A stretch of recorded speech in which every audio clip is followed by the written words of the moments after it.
PodcastOne presents the Steve Austin Show Classics.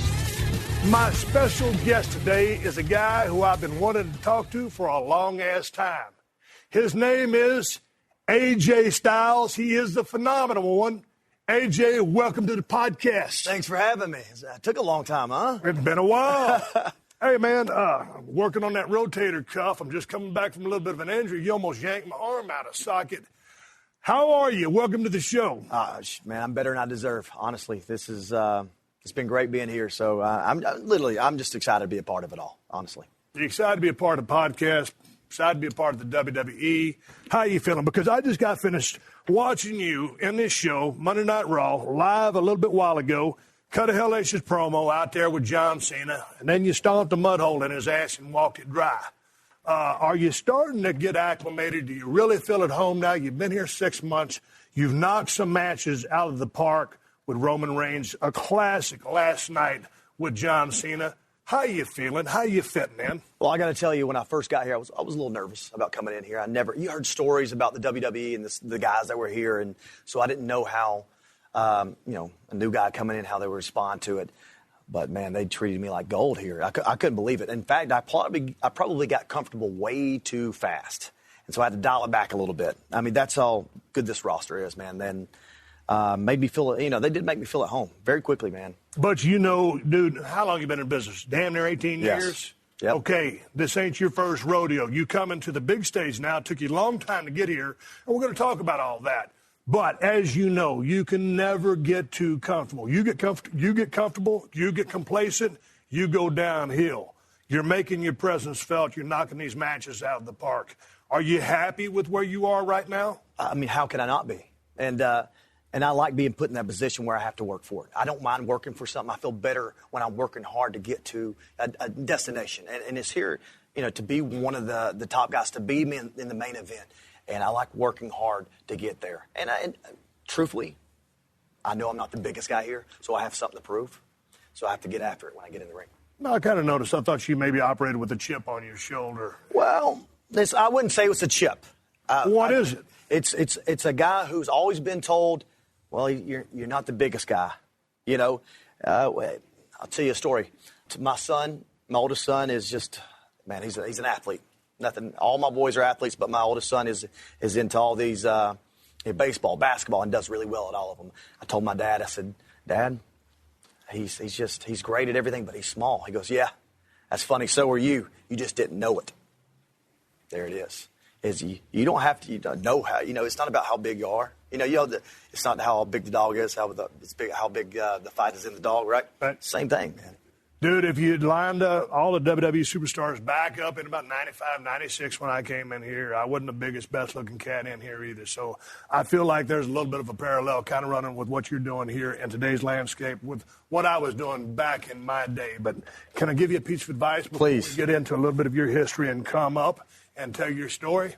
Please. Next time you get John Cena down on the mat and get a chance to stomp the snot out of him, lay your in just a little bit more because those opportunities are few and far between. You know what I'm saying? Oh. Just a little bit of advice. Turn the volume up because you don't want to get lost in the shuffle. Kick the shit out of that guy when you got him down. I'm guaranteeing there's probably going to be another opportunity because I will take advantage of it, and I will take your advice. And I want to apologize for those 2 4-letter words, but I figure when you pay $9.99 for a network and you get all the quality program that's on this thing, that you get 2 4-letter words from Stone Cold Steve Austin every single month. That's just what I believe, AJ. I got to give the people their money's worth. For those that I offended, my humble apologies. AJ, back to you. I tried to do a lot of research on you. I've seen a lot of your work from all the territories, all the promotions you've been. Holy smokes, you've been around the world. But where did it all start? Where do you come from? Well, obviously, I was. Do you want the whole story? I want to know where you was born. Camp Lejeune, North Carolina. Here's a story about Camp Lejeune, North Carolina. Was it Army base or Marine base? Marine base. That's a Marine base down there. Wrestled down there in the early 90s in that little gymnasium that they have over there. That is the hottest damn building I have ever wrestled in my life. How was life coming up? Was your dad a Marine? My dad was a Marine. I will say this. Although I was born there, I didn't spend I don't even remember being there because, when I was about 1 year old, we moved to Gainesville, Georgia. Yeah. But once a Marine, always a Marine. I lived with a Marine, and the guy was pretty scary. It just as Marines should be. A lot of respect for the Marines, mainly because my dad was one. Your dad was a Marine, but how was he as a dad? Well, my dad, there's no doubt I knew he loved me. I knew he loved my brothers. I had 3 other brothers, and I knew that he loved us. But my dad had a drinking problem. He was an alcoholic. When he was drinking, he was a terrible father. He took it too far a little bit sometimes, coming home looking for a fight, and took it out on his kids and sometimes his wife. There was some difficult times, but even though bad stuff like that happened, I still knew that my dad loved me.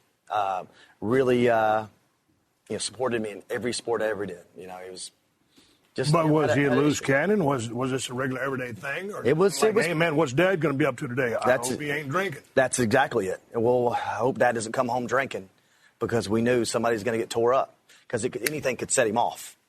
When he's drinking, and then when I say that, I don't want to put my dad in a bad spot here, but I want to tell you that he did go too far when it came to the spankings. Going off the handle too much. I remember I'm breaking stuff over, just too far.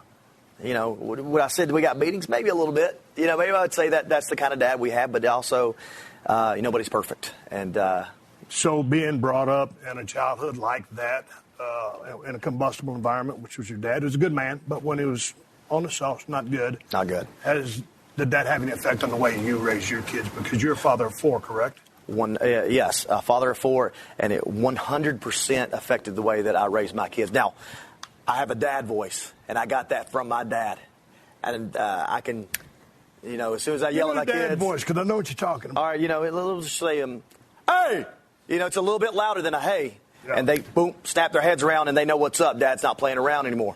I got that from my dad. But I also, I always say you can either follow in your parents' footsteps or learn from their mistakes. Right. And I learned from my parents' mistakes. And, I there's little things that I got from them that I, learned that was good things. But most, I learned stuff I'm not going to do with them. But in that environment and coming up as a kid, what was your athletic endeavors? Were you into team sports? I was in everything. Just like, my boys are in everything. I was football, baseball, basketball. When I was in elementary school, we didn't have a football team, which is killed me. You kidding me? It killed me, man. It freaking a small school. This is ninth grade right here. Okay, that's my first year playing football on a team. Okay, now we played in the backyard. Now, did you join up in all these sports just because you loved sports? Them. I loved them. You need to get away from your dad. You need something to take us. Oh no! My dad would do anything and everything he can to make sure that I played these sports. He would, buy me whatever I need to play the sports because he loved it too. I mean, I get it now that I'm a dad watching my own kid play. Yeah. So I would do anything. What kind of athlete were you? Because when I watch some of the stuff that you do in the ring these days, it blows my mind.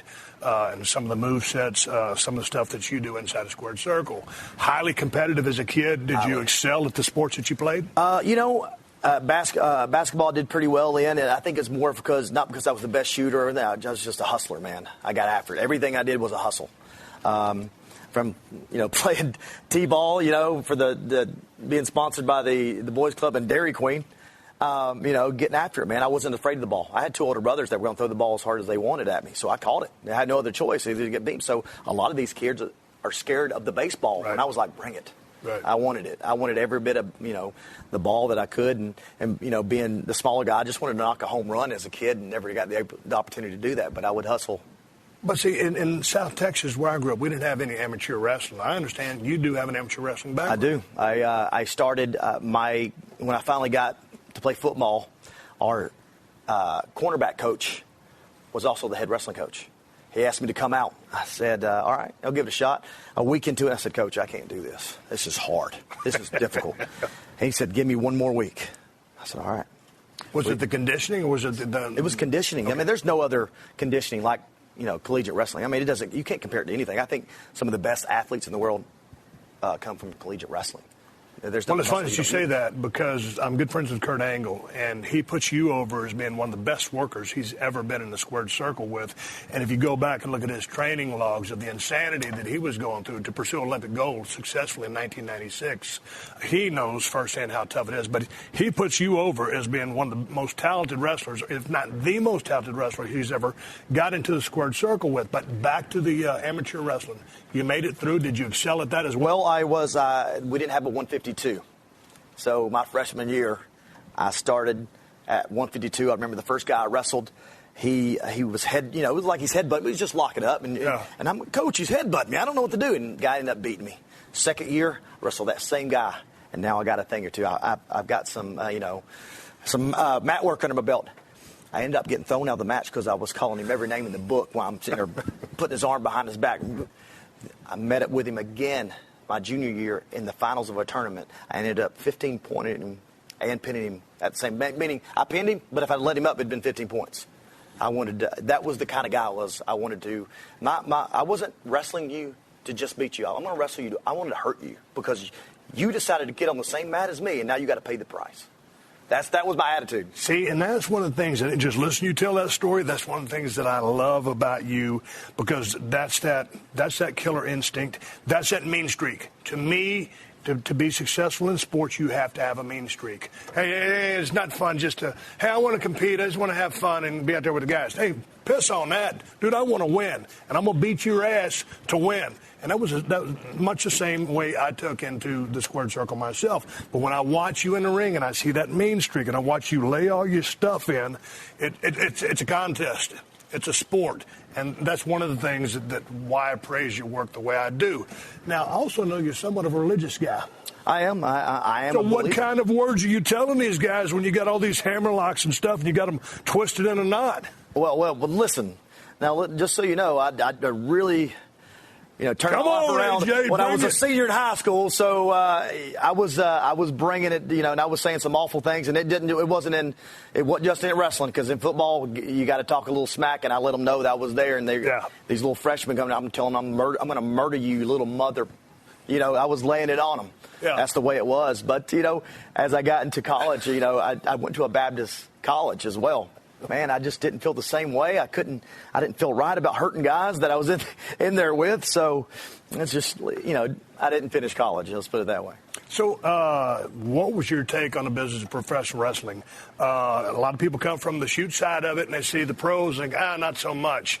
But growing up, did you watch the business to begin with? I did watch a little bit. Now, I didn't have cable or anything like that, so it was very hard and difficult for us. Were times hard? I mean, your dad's in the Marines. He's an alcoholic. He can be abusive, but he's a good dad when he's not drinking. Right. How was the money supply? Were you guys dirt poor? They weren't. We were freaking dirt poor. You got 4 kids, boys. They eat everything in the house. We lived in a trailer. That's just the way it was, and my parents weren't very good with money. I remember there was a back bedroom, but nobody slept in it because it was too cold or too hot. So my parents slept on the fold-out couch with my little brother, and I slept in the other room with my 2 older brothers. That was our life that we lived for a long time. But again, though, that's the reason why. When I accomplish something or get something, when I walk up to the mail and get my mail, I look back and go, oh man. Look at this house. I never thought I'd have something like this. Makes me appreciate the little things. Not that a house is a little, but everything about where I am right now. So what was your take on the business of pro wrestling? Because you're in, Anderson College? Well, yes, I'm in Anderson College. And you drop out? I did. Why? Spring break came along, and I go, I don't even know why I'm here. I didn't like school to begin with. Why did I go to college? Oh, I got a scholarship. Well. What were you going to study? Physical education. Okay, I went as a business major, turned into a PE major. I dropped out with 17 hours. At least you quit sooner than I did. You were smarter than I was. So what was plan B? Really didn't have one. I knew that I was dating a girl at the time. I knew that this is the one. Somehow I was going to marry this girl. Went home, got a regular job. But me and this girlfriend, we were out. 2 guys came up to me and said, to my buddies from high school, jacked up guys, says, hey, man. We're going to go be pro wrestlers. Like, all right. I said, I tell you what, when you find a place, I will go with you. Right. They go, okay. They called me maybe 2 or 3 weeks later. And they found a place in Cornelia, Georgia, about maybe 20 minutes from my house. in old Mud Creek School gym. Went up there. They gave me, kind of testing out, see how I was going to react to a bump. Right. I said, I can do this. I can do this all day. I'm going to do this. I don't know why, but immediately thought, I can do this. And you couldn't have told me any different. So did your amateur wrestling background help you in any way, shape, or fashion? Because I don't really see that in your wrestling style. High flyer, highly athletic. Well, it did to begin with. To begin with, it kind of hindered me. I'm trying to rip guys' heads off, and obviously that's not the way we do things. But learning that, but knowing, what a fireman's carry is and stuff like that, knowing how things are supposed to work and how smooth you can make it, that helped. But that alone can't get you where you need to be. You got to be a jack of all trades. So did you have to back off that mentality of, the win factor? I'm doing this to win, because Absolutely. This is a different dynamic. You know how it is. You learn as you go what's important and what isn't important. But, I barely got any training. Within a month into my training, I was in the ring. Let me ask you, one of the litmus tests for me, like in people that want to get into the business of pro wrestling, sports entertainment, whatever you want to call it, okay, is a flat back bump. Because a lot of people are allergic to that mat. But you, with your contact in football, with your amateur background, the bumps were nothing to you. No problem. You're good with that? Yep. And so then you started chain wrestling. How did you go about evolving into the style that would become AJ Styles? I got to tell you this, and as crazy as it sounds, my girlfriend at the time, was a cheerleader in high school. Man, it was an athletic competition where these, it isn't what. Who's that young buck? Well, a much cleaner version of what you see now. No, go ahead. But competition cheerleading. I don't know if these girls are unbelievable, and sometimes guys do it. Well, I did it with my wife as well. I can throw her up, I can catch her, I can do all that stuff. So that's how I learned how to start doing my flips, and just being with her, and we'd go out, and do all that. Oh man. But I wasn't afraid to do flips. I wasn't afraid to try these things. That's how I got started so quickly. Like, this guy can do a shooting star press, so let's throw him in the ring. Was I ready? Absolutely not. I would never do that to a kid. All right, let me ask you a question. I believe you made your debut under a mask as Mr. Olympia. Is this true?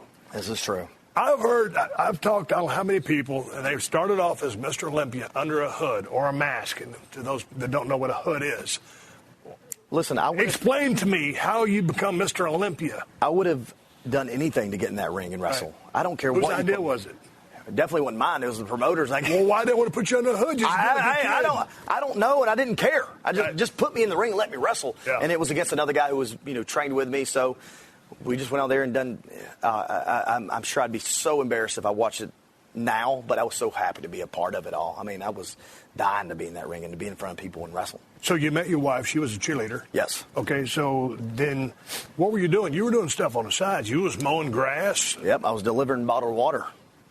Great job. And actually, I'm probably going to get in trouble for saying this, but to help pay for my training, because I had no money, I'd give them some bottled water. So when I'd change it out for them, that's how I paid for my training, because I delivered them some bottled water, 5-gallon jug. I ain't going to tell nobody that. Nobody listens to my podcast anyway.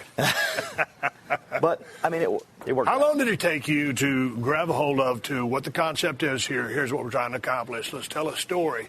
You had the mechanics down probably, I'm imagining, pretty fast. The mechanics weren't a problem, but I think it takes years to understand that, dude, there's more important things than the wrestling part of the match.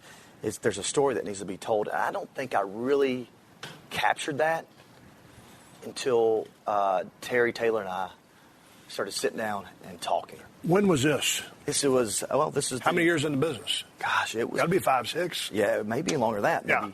Maybe more like 8. Yeah, because Terry was instrumental in helping a lot of guys down the road. Yeah, and myself as well. He helped. I can't explain how much Terry Taylor helped me. I got nothing but great things to say about Terry. Okay, so then he helped you in that regard, but let's talk about your style, because when I watch you, AJ Styles, no pun intended there, when I watch you, I see someone that I see a lot of different pieces of. Do you consider yourself a high flyer, like a cruiserweight guy, or just I would say that I'm a guy who will adapt to whatever the guy that I'm wrestling is. Right. I want to be that guy. So you can throw me in there with anybody you want. I will adapt to them. I will do their style or my style, whatever we need to do to make this match great. I'll do it. And to me, that's one of your strong points, the fact that you can work any style that needs to happen.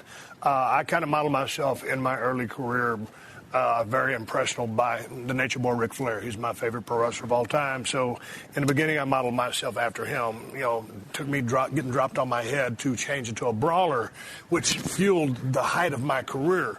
But if you had to say someone who influenced you ring-wise, whether it be 1, 2, or 3, who would you say influenced you style-wise? Well, I would say at the beginning I was more, attracted to the athletes, as far as their work. And like I remember Lance Storm jumping up to the top rope, doing this amazing, just an amazing athlete. Yeah. And that, I love that. But as I got into the story with Shawn Michaels and the stuff, the way that he sold things and just everything he did meant something. And that's what I admired about him. And I really tried to figure out how to be more like him and do what he does. Like, I felt like he was the kind of guy that adapted to everyone he ever wrestled. Right. And that's what made him great. And not just that, but it was the little things he did that made his matches great. Let's go back in one component and talk about your wife real quick, because you met her, she was a cheerleader. All of a sudden, you get into the business of pro wrestling. You're delivering water. You're delivering someone on the slide, paying for the wrestling lessons. That's a secret. Don't tell nobody. Get them on grass. You're doing whatever it takes. So all of a sudden now, you start traveling around the world, I'm guessing, or into different regions and territories. What did your wife think from knowing AJ as she knew you back then, working a regular job, and now, man, you're gone all the time? Because, dude, being a pro in this business is not easy. It's not easy to stay married. So how did she adapt to that? Well, first of all, my wife's awesome. That's plain and simple. She's a good woman. It was difficult when I started traveling around. We started dating in high school. That's where I met my wife. And so she knew me before I was, an entertainer here. And then so when I got on the road, it was difficult. It was hard being away from her, and she's got nothing to do. I mean, even though she's home, she wants to spend it with her husband. But I'm gone a lot. It's very difficult. When we had our first son, though, now it's not about us. It's about him. It's about the kids, and things got a little bit easier, and my job is to make sure I provide for them. So it's odd that it was the kids that kind of go, okay, let's settle down. It's not all about you. And we just worked it out. Where were you at that time, promotion-wise? Because ultimately, soon enough, you'd end up in WCW, but you'd already traveled for, far and wide. Yeah, I wrestled a guy named Christopher Daniels, as you know. He is the guy, after WCW went out of business, I was a little depressed. I mean, I had an opportunity here, I thought. Let's talk about that, because you get into WCW, and then they go out of business. WWE buys WCW, correct? Yeah, correct. And you were going to get probably a good run, but I don't know if I've got my facts correctly. You tell me. Did Talent Relations not see anything in AJ Styles and say, hey, man, we'll catch you down the road? Apparently not. Johnny Ace was the one that basically gave me my job in WCW, and also was the one who told me they're not picking up your contract. WWE's not picking up your contract. And that's a little bit of a blow. That's a hell of a blow, because you ain't got no job. Right. And then all of a sudden, that's someone saying, hey, man, yeah, you can do all this, but we don't think you're all that much. And you know what? I wasn't. At that time, I didn't need to be there. That wasn't the place for me. If WWE would have picked up my contract from WCW, I would have fizzled out. There's no way I would have made it. I wasn't ready. I didn't spend enough time on the road. I had enough matches. All this was, to me, it's all part of God's plan. But to me, I mean, sometimes timing is everything. Sometimes it's the only thing. I'll tell you, WWE didn't pick up my contract. Fine. I'm going to go down to, I think maybe is either 51st, 52nd anniversary of the NWA. I'm going to go down there. There's some Japanese wrestlers going to be there. I'm going to tear it up down there. I'm going to go work in Japan. That's what's going to happen. And that'll be the end of it. I'll just work in Japan. I'm cool with that. Well, going down there, meeting Christopher Daniels for the first time. This guy's a star when it comes to the independents. He's just got it all, man. He's amazing. Yeah, he's an awesome worker. Awesome. First time I ever met him, though, him and I just had an unbelievable match. Which is unheard of. Two guys getting in the ring first time and just never touched before and just have an amazing match. he is the reason why I started getting booked all over the world. That man right there, one of my best friends to this very day. And because of him, I made a living, doing all, wrestling on the indies. So what year was that? Because at some point, give or take, WWE offered you a developmental deal, but you decided, I would think pass, my friend. Yeah, pass. I guess that had to be 2001 because that's when WCW went out of business, and it was soon after that I met Christopher Daniels and it started taking off. And then 2002, I do believe in 2002 WWE. I wrestled a match with Hurricane Helms. Yeah. Had a good little match with him. And then I went to the camp. I think it was a week long. Did okay, did pretty good. They gave me a call back. And they said, well, we want you to move to Cincinnati. We're going to put you in developmental. And I appreciate that. And I was very happy to have it. But I said, give me a minute. Let me think about this. Because here's the problem was my wife was in college. And in my heart, I didn't believe it was right to say, you know what, honey, you're going to go live with your parents again when I'm supposed to take care of her. I'm supposed to provide for her. That's my job. So I didn't feel right moving to Cincinnati. So I had to call Johnny and said, thank you for,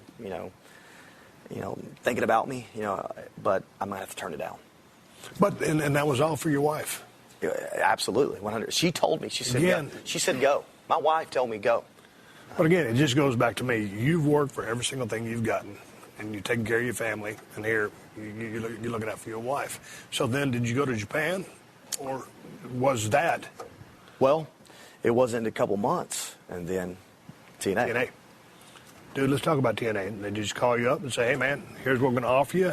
I'm not asking for numbers, but how did they structure their offer with you? Well, I was wrestling World Wrestling All-Stars, I believe it was. They were doing this tour, and I went down there and wrestled and met Jeff Jarrett. Mm-hmm. And he was the one, him and his father were running TNA.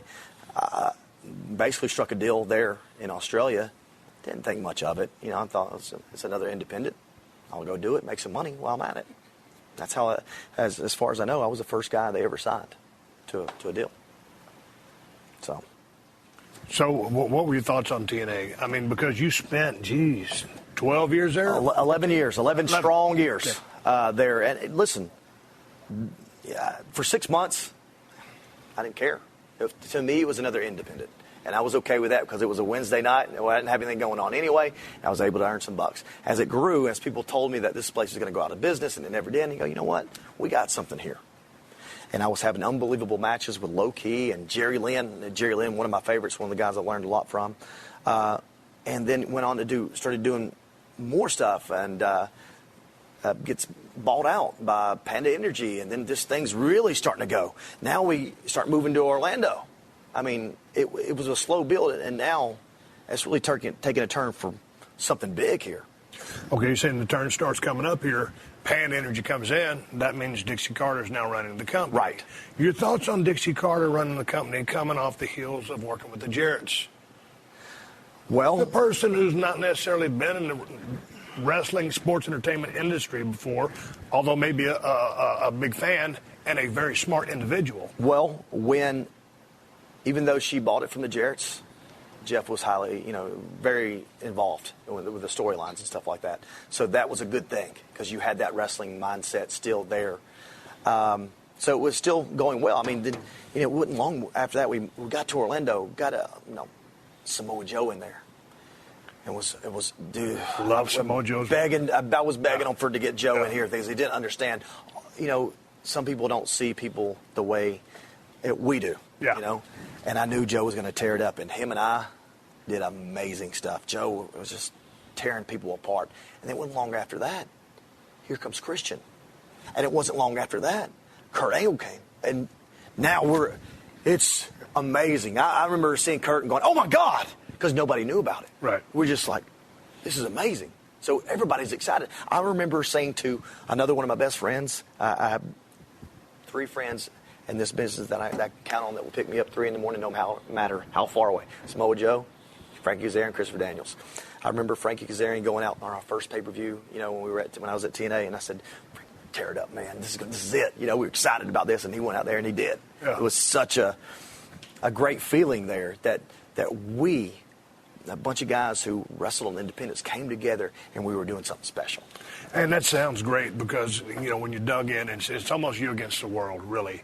But did y'all ever feel that you were really viable competition for WWE, or were you just in it for yourselves and the structure that was TNA, and, hey, let's grow this son of a bitch as much as we can? That's exactly it. That we wanted, we didn't think, at the time, we thought we could be competition for the WWE.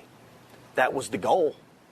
And then we thought, well, we need to be competition for UFC as well. We need to be competition for everybody. We need to do, what we need to do to bust our tail and get there. That was the ultimate goal. What were your thoughts then? You were in the trenches working with all the guys you just mentioned, premier workers, and you got guys like, the Flair, Sting, Nash, Hogan. Angle came in, but you were working with him. But you were never the centerpiece of that company, although you held the belt 3 different occasions, many different other belts as well. Did you feel like you were second fiddle to the big names? Well, to a degree, because I knew that I really believe that Dixie was more of a fan of who she watched on television rather than the guys that got him to the ball game. Right. And so that, I saw that. But at the same time, I knew that you couldn't be at the top all the time. You got to play your part in this role. And here's the truth. I don't care who's at top, because if that top guy is doing well for himself, we're all doing good. And I'm okay with that. I'll work my way back to that spot, but you can't always be in the top spot. All right, that being said, I'm going to stay on TNA, but you are here, right here now in WWE to be on top and to stay on top, correct? Yes. Okay, I want to ask you one question. That 6-sided ring, that looked like a pain in the ass to work in. Do you prefer a 6-sided ring or a squared circle? Well, here's the thing. When we were in the 6-sided ring, I thought it made us different. I thought different is good, and I still think that to this day. But when Hogan, he came in, we heard rumors that they were going to change all this stuff. Everybody's coming in. We're going to switch to a squared ring. I said, that's crazy. We wouldn't do that because this is who we are. Sure enough. Well, before that happened, I took the belly-to-belly from Kurt off the top rope in the 6-sided ring, and I thought to myself, I'm never taking that again. Well, yeah. I wrestled Kurt, and we were in the squared ring, and here he goes to give it to me again. It was like paradise. Right. So right then and there, it changed the way I felt about the 6-sided ring, because our ring is built different, obviously, from the squared and the 6 sides. 6 sides is rough. How did it come to be the phenomenal one, that part of the AJ Styles equation? Well, I will say this. There was when I was working for NWA Wildside back when I first started, Dan the Dragon Wilson, who was a commentator, called me the phenomenal AJ Styles. Then I had a buddy who said, you'd come up to me for no reason, be like, hey, what's up, phenomenal one? There you have it. And we just kind of ran with it. You're listening to another classic episode of The Steve Austin Show, only on PodcastOne.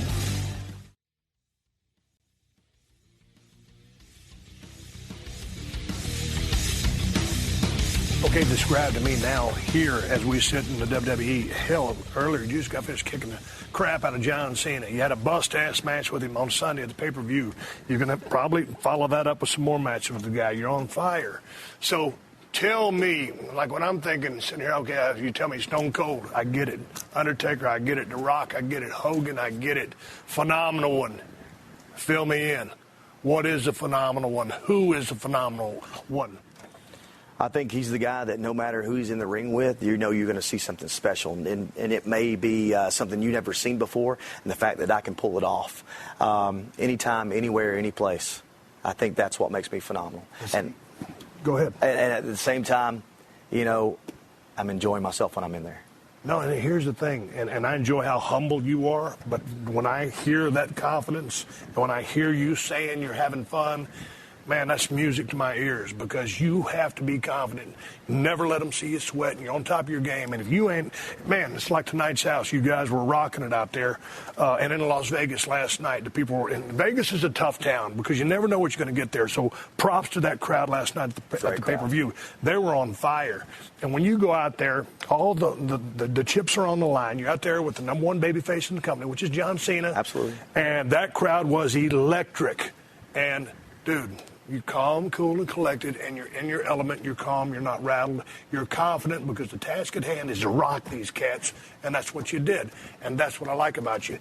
Before we get more into the WWE action, all of a sudden this 12-year run and 11-year in TNA comes to an end. The highs and lows, everything that it was, all the bookers coming in.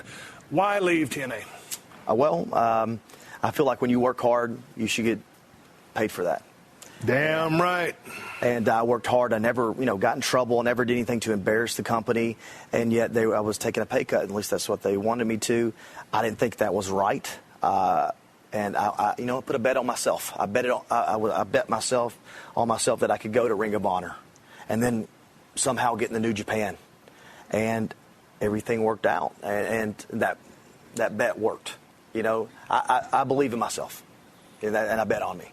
And it worked out. Good call, because you got to believe in yourself. And I tell everybody that I pass in that locker room, if you don't believe in yourself, it's like we talked earlier. Man, if you don't believe in yourself, if you don't stick up for yourself, nobody is. So props.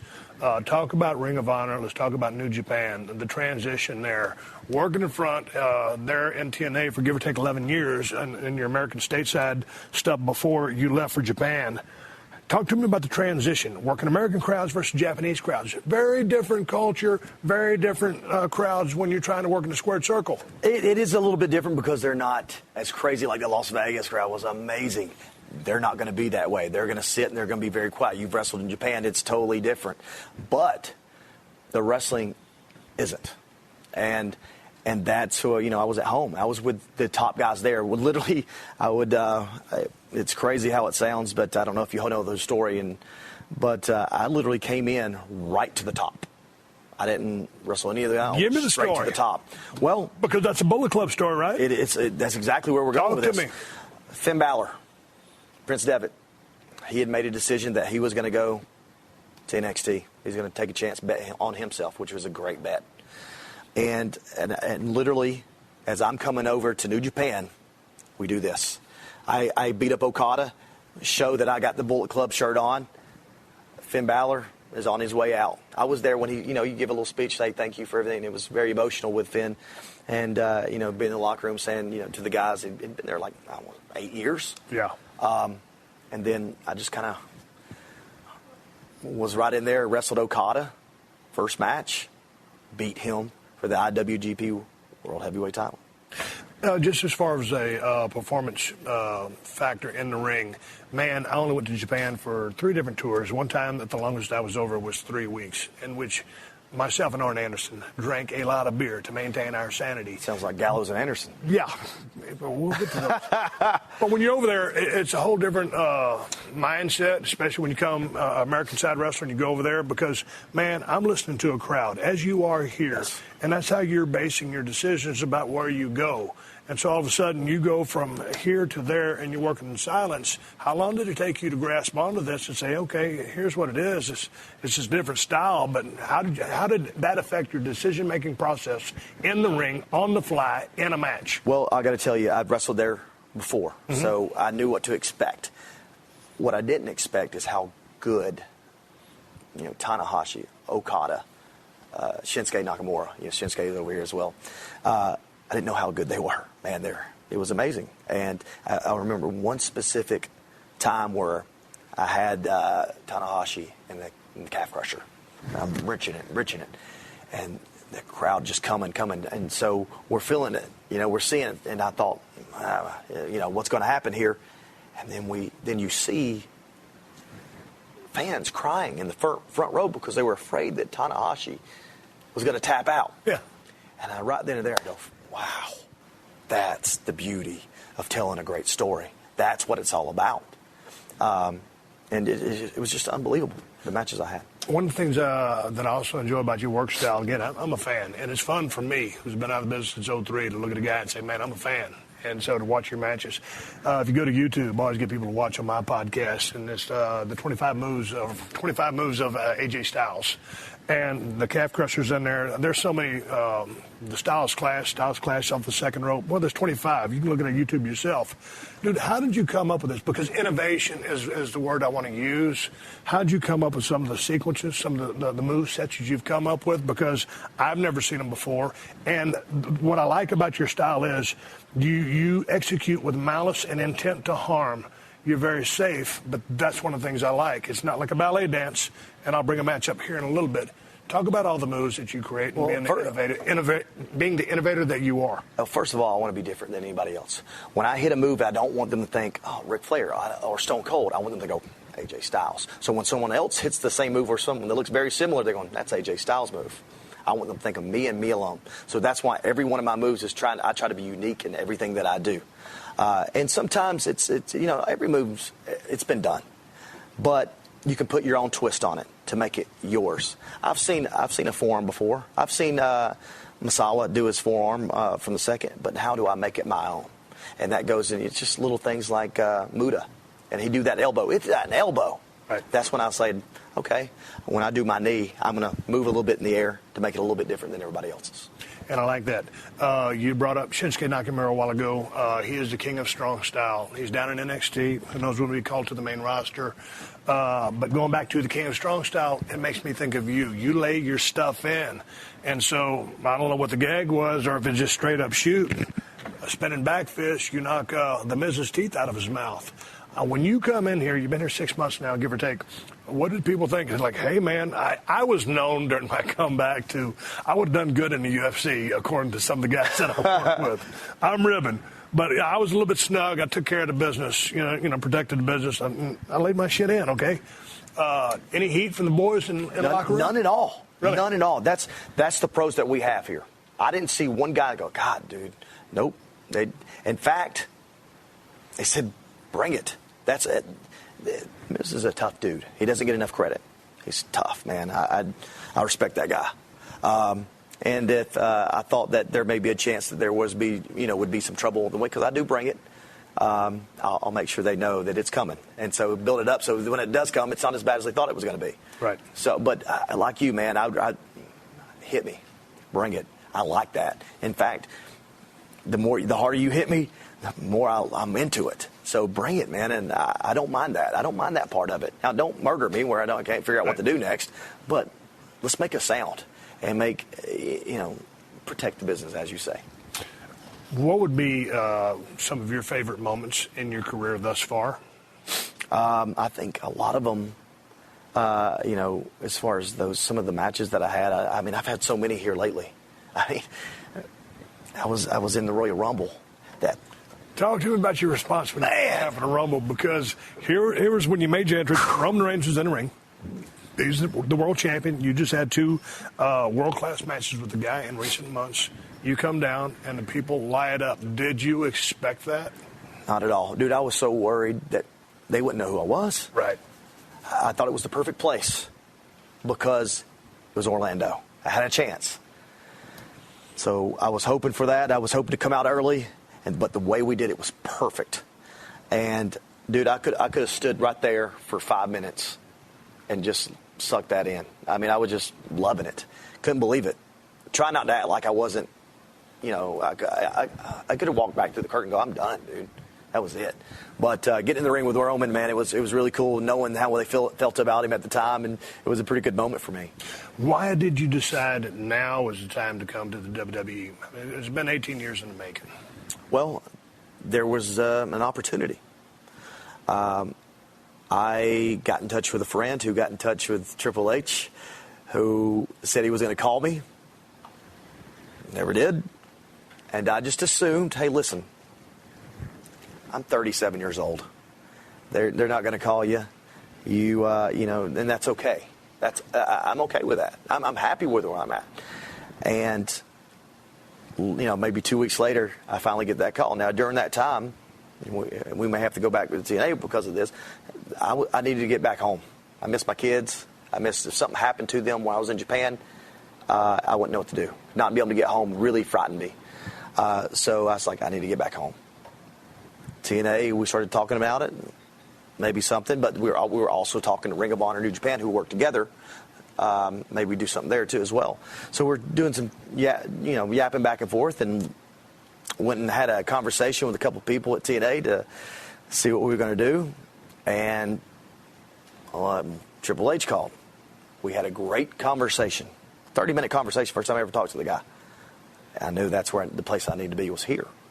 And so, lo and behold, here I am. I had to tell New Japan, which is very difficult, for a company that's so good to you. Yeah, there's a loyalty there. To say, I'm really, really sorry, guys. But I got to get home. I got to. And their reaction was like, oh no. I think Carl Anderson was the first one to go up to Ghetto and said, hey, I got to talk to you. And he was like, oh no. And he goes, and he told him that he was leaving. And he goes, hey, and Gallows and AJ. Right. Oh no. So it was a big blow, but man, they were so good to me in the way that when I left, they were still good to me. What is the difference between the way WWE operates versus TNA versus New Japan? Well, you put it Ring of Honor, but that's a smaller group. Talk to me about just standard operating procedures, protocols for the boys. This is the most professional place I've ever worked. And you may not realize that. Straight up. You ain't just blowing smoke. Dude, I'm telling you, listen. Now, you're trying to get heat. They have great catering here. Okay. I didn't have it really anywhere else. I mean, this right. is it's. But straight up, and I tell people. Sorry to cut you off, but I tell people this. Back when I was in WCW, when you're on that side, it's war. We're number one. WWE, we're number one. But really, when it comes down to it, WWE is the major leagues, and that's just the way it is. Compare it to anything. There's nothing to compare. So, were all of your expectations met? Are you being treated the way you want to be treated? How is your communication process with Vince versus Triple H or whoever you need to talk to express yourself and talk to what P1 AJ Styles wants to talk about and what you see? Are you able to voice your opinion, chip in? Yeah, absolutely. I know who's in charge. I can go to the source. Or before, I wasn't sure exactly who to go to. So now this is the place. There's one man in charge of everything. But I also know that if he's not available, I can go talk to Triple H. You know what? I can talk to, Chrono. There's guys that are available that I can talk to and have no problem talking to me about it. That's just, it's not everywhere, obviously. A lot of people will sit there on the outside and say, oh, man, they're keeping everybody down because this guy and this guy and this guy got all the main spots and no one to get a shot. Do you believe that to be the case, or do you believe that they are doing everything they can with AJ Styles? I believe they're giving me every opportunity to make a name for myself. You give me the opportunity, and I will take it, and I will run with it. That's all I need. Just give me the opportunity. Damn right. And they've given me that. Listen, I said it already.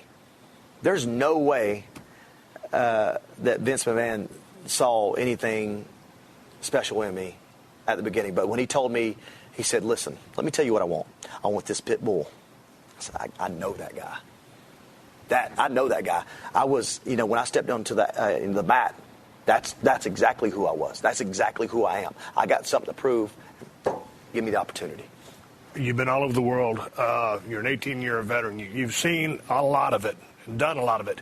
But what was your first WrestleMania experience like? Because, dude, AT&T Stadium, Dallas, Texas, 101,000, biggest crowd WWE's ever had, rocking that place. What did you think when you walked out? Because Jerry Jones built a house that just can't be topped.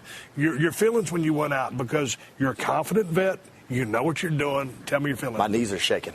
I guarantee you. They're shaking. The crowd's so huge. Record setting. Yeah. My first WrestleMania, not that I said, but I like to think I was part of it. It doesn't get much better than that. How can it? I'll tell you the craziest thing, man. I couldn't hear a thing in that ring. I know they were making sounds, but the fans, I couldn't hear them because all that sound was going up. That was the first time I really experienced something like that. I thought, does anybody care about this match? Because there was so little that I heard from the crowd. So it was really hard to play off them as well. And, dude, I speak from experience because we were there in Toronto. Oh, man, it was Ford Field in Detroit. And it was Trump versus McMahon. And I was a special referee. And we're thinking the whole time, me and Vince are looking at each other like, we're not doing so great. The crowd don't care. We can't hear them. Dude, the vocal noise goes up to the ceiling. You don't hear nothing, so it's hard to make a decision. Right. You went down that night. Shoulders got pinned to the mat, 1, 2, 3. I heard your kids were a little bit upset. They were a little bit upset, and I was like, guys, trust me. I lost that ring, but Dad won tonight. Believe me. And I got a little snippet, of what was going on, the opportunity the next night. And so, I made sure they were there. But, yeah, they were a little disappointed in Dad losing, but, I made sure they knew that Dad didn't really lose that night because I was at Wrestlemania. It was unbelievable. Question before they get me to go home cue. I've had a lot of fun talking to you, and we've talked in the past, just briefly when we pass by each other in the hallways. A few times I get a chance to come up here and see the guys and do a podcast. You're at home. I'm watching what you're doing now. You kind of just came in as AJ Styles, phenomenal one. Do you prefer working heel? Do you prefer working baby? Because right now you're on a heel run. I prefer to work wherever I'm needed. Yeah. Either way, I'm having fun. Either way, I'm going to make it work. But it's a lot easier to be a heel than it is a baby face. And you know that it's the things you get away with, and sometimes that turn is almost what makes you that good guy again.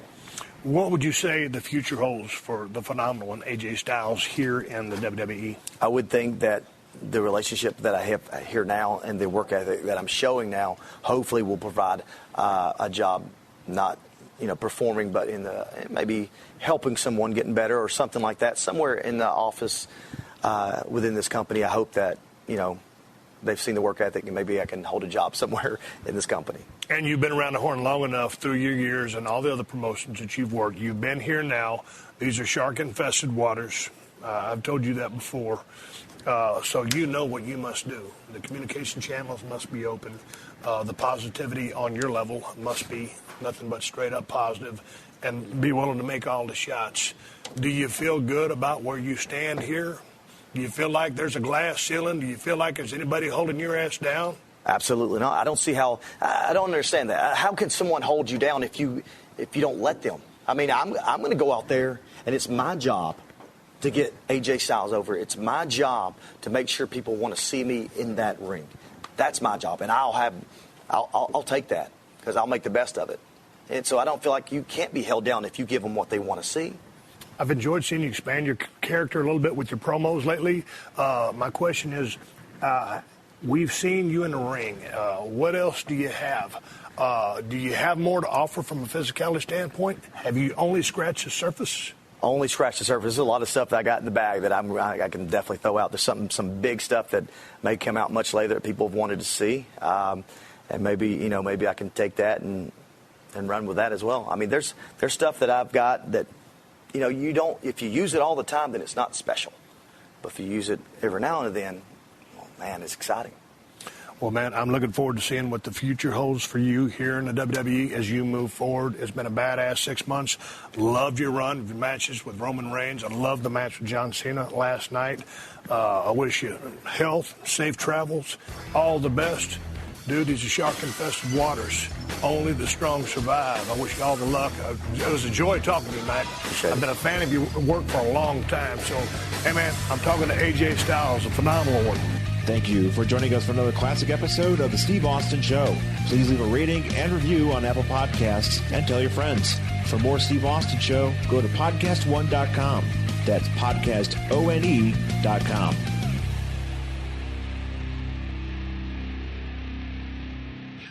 Got summer movie plans? Pluto TV's Summer of Cinema has hundreds of free movies to stream all summer long, no matter where you are or what you have planned. Turbocharge your summer viewing with Sonic the Hedgehog, or rock out while watching Rocket Man. Stay classy with Anchorman, The Legend of Ron Burgundy, or go behind enemy lines streaming Saving Private Ryan. For all your summer plans or for no plans at all, download the Pluto TV app to stream free movies anytime. Summer of Cinema on Pluto TV. Stream now, pay never. What's up, guys? I'm Brendan Schaub. If you love everything mixed martial arts, I'm talking UFC breakdowns, UFC picks, one championship picks, Bellator, PFL, you name it, your boy breaks it all down. Tune into The Schaub Show, available every Monday wherever you listen to your podcasts. The Schaub Show. Enjoy.